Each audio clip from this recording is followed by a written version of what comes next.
Low back pain അല്ലെങ്കിൽ നടുവേദന ഇന്നത്തെ കാലത്ത് വളരെ സാധാരണമാണ്. എല്ലാവർക്കും അറിയാവുന്ന ഒരു കാര്യം, അതായത് 30% ജോലിയിൽ നിന്നും വിട്ടുനിൽക്കൽ ഏതൊരു വ്യവസായ രാഷ്ട്രത്തിലാണെങ്കിലും നടുവേദന കാരണമാണ്. നമ്മൾ ശാരീരികമായി ജോലി ചെയ്യുമ്പോൾ നമ്മുടെ പേശീബലം മെച്ചപ്പെട്ടതായിരിക്കും വെറുതെ ഇരിക്കുന്നതിനേക്കാൾ. ഇന്നത്തെ മിക്ക ജോലികളും തന്നെ നിന്നുകൊണ്ടുള്ളതിനേക്കാൾ കൂടുതൽ ഇരുന്ന് ചെയ്യാനുള്ളവയാണ്. നിങ്ങൾ ഇരിക്കുമ്പോൾ പരമാവധി ഭാരം നട്ടെല്ലിനായിരിക്കും പോവുക, താരതമ്യേന നിൽക്കുന്നതിനേക്കാളും നടക്കുന്നതിനേക്കാളും. ഇരിക്കുന്ന സമയത്ത് മുതുകിൽ അസാധാരണമായ ഭാരം വരും. അപ്പോൾ നിങ്ങൾക്ക് നടുവേദന ഉണ്ടാകാനുള്ള സാധ്യത നിൽക്കുമ്പോഴോ നടക്കുമ്പോഴോ ഉണ്ടാകുന്നതിനേക്കാൾ കൂടുതലായിരിക്കും. ചില പ്രത്യേക ആൾക്കാരുണ്ട്, അവർക്ക് നടുവേദന ഉണ്ടാകാനുള്ള സാധ്യത കൂടുതലായിരിക്കും.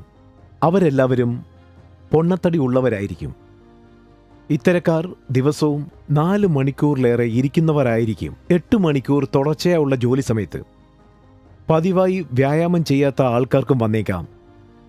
ഇരിക്കുമ്പോഴും നടക്കുമ്പോഴും നിവർന്നിരിക്കാൻ ശ്രദ്ധിക്കാത്തവർ, ഇവർക്കും ഇതിനുള്ള സാധ്യതയുണ്ട്. ഇവർക്കെല്ലാമാണ് ജീവിതത്തിൽ എപ്പോഴെങ്കിലും ഒരിക്കൽ നടുവേദന അനുഭവിക്കാൻ ഇടയാവുന്നത്. സോ എങ്ങനെ നമുക്ക് ഈ നടുവേദന ഒഴിവാക്കാം? ലളിതമായ കൃത്യമായ പോസ്ചറിൽ ഇരുന്ന് ശീലിക്കുക എന്നതാണ് നടുവേദന വരാതിരിക്കാനുള്ള ലളിതമായ മാർഗം. നിങ്ങളെപ്പോഴും നട്ടെല്ലിൻ്റെ എസ് ഷേപ്പിലുള്ള വളവ് നിലനിർത്തണം. അപ്പോൾ നിങ്ങൾക്കൊരിക്കലും നടുവേദന വരില്ല. ഇതെങ്ങനെ നിലനിർത്താം? ഇത് നിലനിർത്താവുന്നത് നിങ്ങൾ പതിവായി വ്യായാമം ചെയ്യുമ്പോൾ മാത്രമാണ്.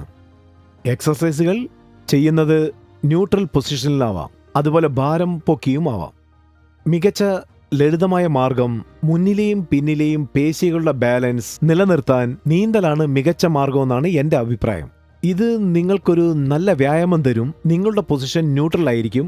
അടി മുതൽ മുടി വരെ നിങ്ങളുടെ പേശികൾക്ക് തുല്യഭാരം നൽകാനാവും. പിന്നിലും ശരി മുന്നിലായാലും ശരി, വളരെ കൃത്യമായി തന്നെ. ഇതുപോലെ തന്നെ നിങ്ങൾ യോഗ ചെയ്യുന്നെങ്കിൽ വ്യത്യസ്തമായ പോസ്ചറിൽ ചെയ്താൽ ശരീരത്തിന് നല്ലൊരു പോസ്ചർ ലഭിക്കും. ഇന്ത്യയിലെ പദ്മാസനമാണ് നട്ടെല്ലിനെ കുത്തനെ നിലനിർത്താനുള്ള ഏറ്റവും നല്ല പോസ്ചറായി പരിഗണിക്കപ്പെടുന്നത്. ഏതൊരാൾക്കും തറയിലിരുന്നു കൊണ്ട് കാലുകൾ മടക്കി വെച്ച് പദ്മാസനം ചെയ്യുകയാണെങ്കിൽ സ്വാഭാവികമായും നിങ്ങളുടെ പ്രായം എന്തു തന്നെയാണെങ്കിലും നട്ടെല്ല് കുറെ കൂടി നിവർന്നിരിക്കും. ഈ ഒരു നിലയാണ് നാം എപ്പോഴും പിന്തുടരേണ്ടത്. നിർഭാഗ്യവശാൽ ഇന്നത്തെ കാലത്ത് തറയിലിരിക്കുന്നത് വളരെ വളരെ കുറവാണെന്ന് തന്നെ പറയാം. നമ്മളെല്ലാവരും ഇരിക്കാനായി മേശയും കസേരയുമാണ് ഉപയോഗിക്കുന്നത്.